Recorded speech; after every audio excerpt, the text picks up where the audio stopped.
Westward expansion, going west. You could have been going west in the 1800s. In those days, there were no cars. You would have traveled in a covered wagon like the one shown here.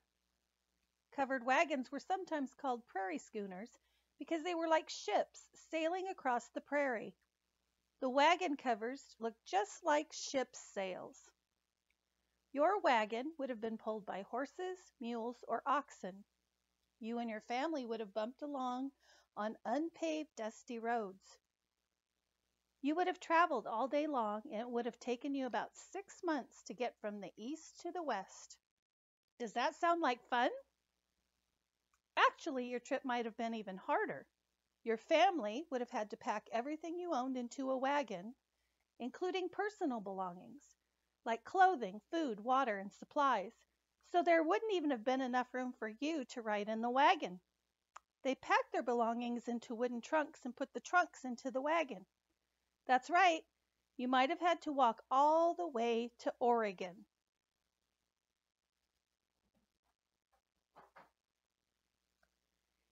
In the 1840s and 1850s, tens of thousands of Americans went west in wagon trains. What do you think a wagon train is? These pioneers had hoped to make a better life for themselves. Many of them were eager to claim farmland in Oregon or California. They left many of their friends and family behind. Loaded with everything they had into a wagon, they set off for the West. The following story tells about what it was like to make the trip west. Unlike some ancient civilizations that we learned about, this account is based on actual records that people left behind, such as diaries and journals.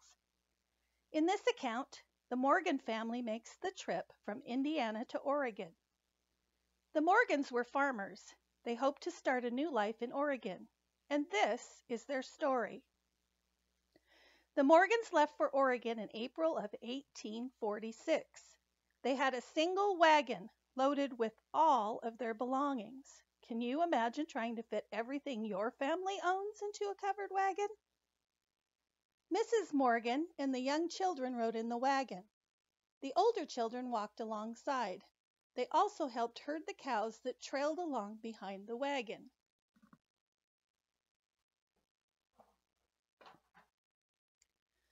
On the first day of their journey, the Morgans traveled 14 miles. When the sun began to set, they set up camp. The boys gathered wood for a campfire. A campfire is an outdoor fire that was used for warmth or for cooking. Then Mrs. Morgan cooked supper.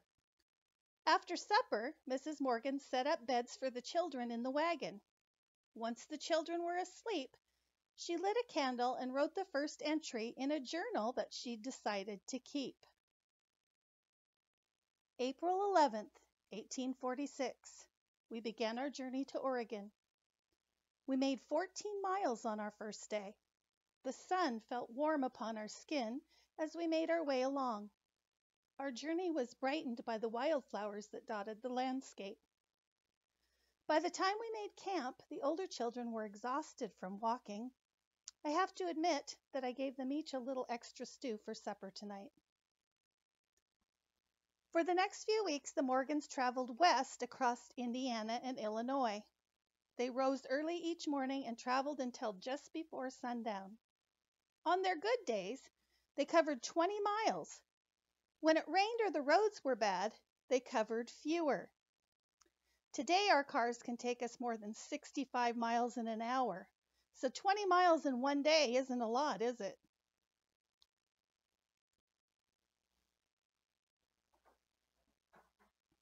About 1 month after starting their journey, the Morgans reached the Mississippi River. They hired a ferry to carry them.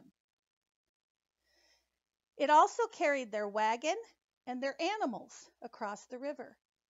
On that day, Mrs. Morgan had a lot to write in her journal. This is some of what she had to say. May 10th, 1846. The great Mississippi is wider than I could ever have imagined. Our wagon, our horses, and our supplies were loaded onto a flatboat and carried across the mighty Mississippi. I held my breath as I watched all of our earthly possessions float away. Another month later, the Morgans were reaching St. Joseph, Missouri. That's where they bought more food and supplies. The next morning, they crossed the Missouri River. This meant that they were leaving the United States and were entering the area that people called Indian Territory. On this day, Mrs. Morgan wrote in her journal, June 5th, 1846. The children are hoping to see Indians. We've been told that the Cheyenne and the Pawnee live in the area we are traveling through.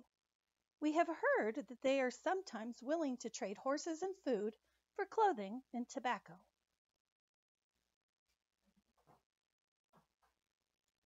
A few days later, the Morgans turned onto the main road to Oregon, known as the Oregon Trail. There were many other settlers traveling on this road. The Morgans joined up with a group of more than 100 settlers traveling to Oregon. By mid-June, the wagon train was crossing the Great Plains. On all sides, they saw vast open fields of grass, without a tree in sight.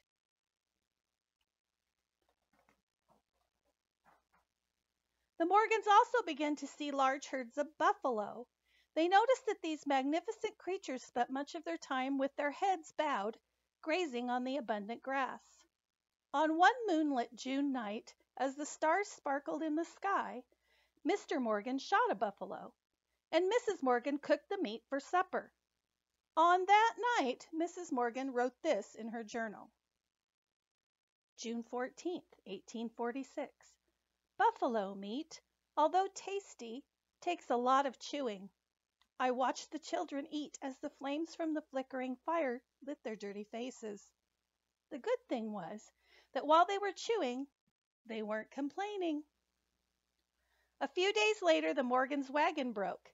Mrs. Morgan stood guard all night in the rain while Mr. Morgan fixed the wagon. 2 weeks later, something even worse happened. 8 of the oxen that pulled the Morgans' wagon had just vanished during the night. The Morgans searched for the animals but couldn't find them. They hitched up some of their cows instead, but these animals were not used to pulling a wagon, and the Morgans made slow progress until they could get better animals.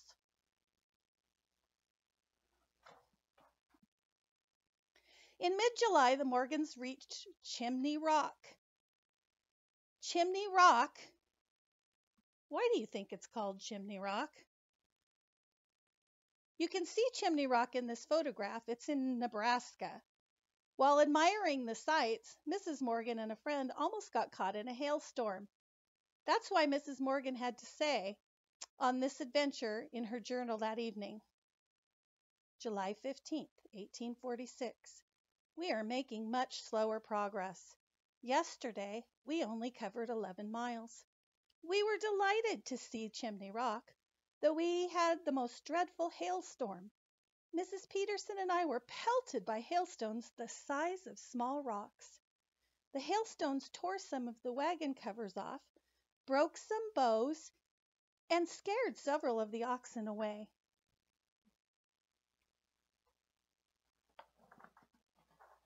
A few days later, the wagon train reached Fort Laramie, another common landmark on the trip for pioneers heading west. 2 weeks later, they crossed the Rocky Mountains. Mrs. Morgan wrote, August 9th, 1846. We wound our way over the mountains along a very crooked road.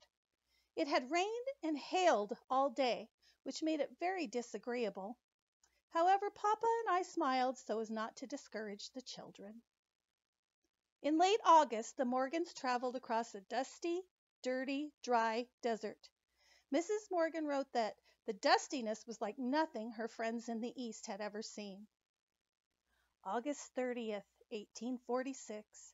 My friends back East know nothing about dust. This dust makes it impossible for us to see where we're going. We cannot even see the oxen that pull our wagon.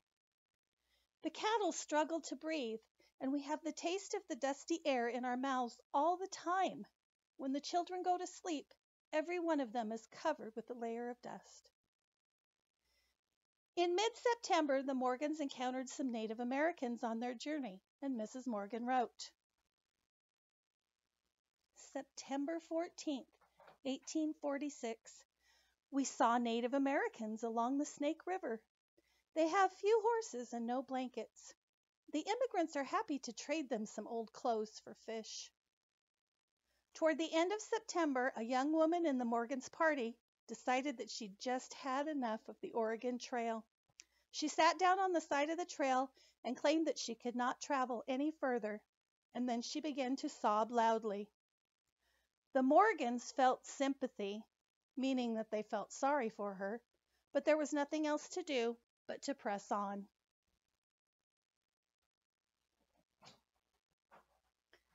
In mid-November, the Morgans reached Fort Dalles, Oregon, on the banks of the Columbia River.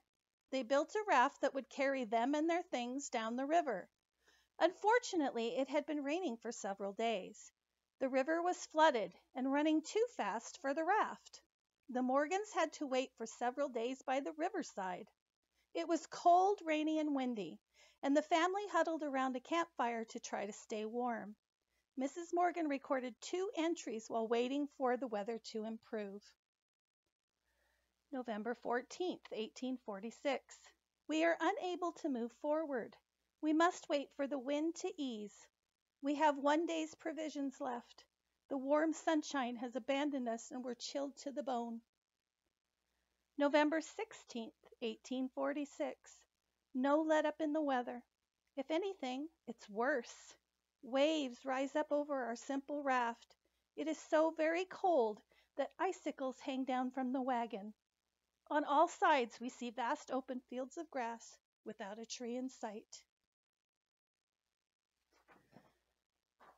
Finally, the Morgans were able to make their way down the river into the Willamette Valley of Oregon. This painting shows what an Oregon town looked like at the time. Unfortunately, toward the end of the trip, Mr. Morgan had fallen ill. Mrs. Morgan rented a tiny house in Portland, and with the help of some kind men, the Morgans moved into the tiny house for the winter. Mrs. Morgan sold their last possessions to buy food. Mr. Morgan was so sick that he could not get out of bed. Some of the children got sick as well. Many people during that time got sick because of unsanitary conditions and lack of medical care. Mrs. Morgan was so busy caring for her family that she stopped writing in her journal for a while. And then in mid-February, she started writing again. February 13th, 1846. It rains constantly. Our house is cold and the roof leaks badly. It is difficult to keep our spirits up. We are only able to eat 1 good meal a day. We still dream of our new home in Oregon. I know we will get there.